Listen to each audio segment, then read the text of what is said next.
ลงไปตามสายน้ำแบงฝากไปถึงลาคำแพงสาวเมืองแดงผู้งามแท่น้องสาวลือหน้าตาหน้าแม่ทามื่นปานทองหักเจ้าแล้วเดินสาวแก้มบองพอจองสิได้บ่นานสาวงามปางเดือยามเมื่อเห็นสาวบ้านนางามแท้ติดอกติดตาส่งยิ้มมาหัวใจอ้ายสั่นบ้านย่อนาอะไรขอฝากใจ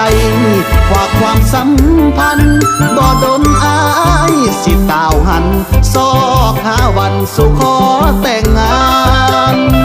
อายอยู่เมืองไสหัวใจสิเป็นบ้า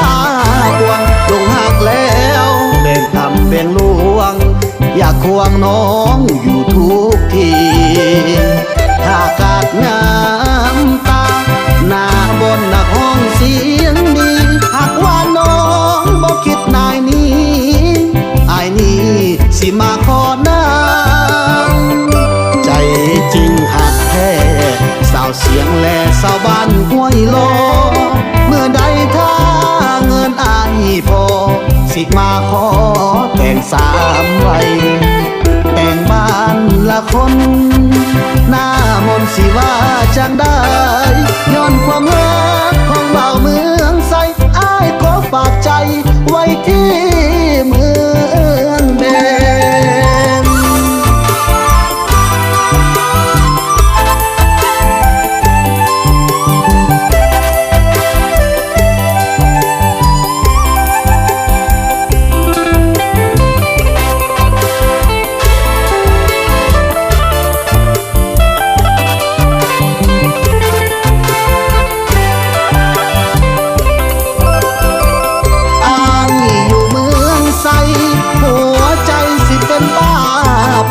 ลงหักแล้วแบ่งคำแบ่งลวง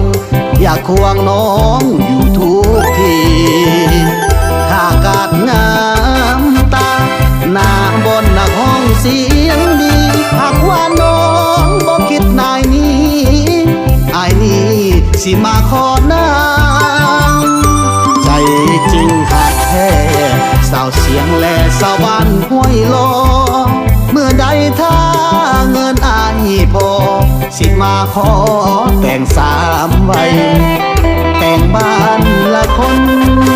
หน้ามนต์สิว่าจังได้ย้อนความรักของบ่าวเมือง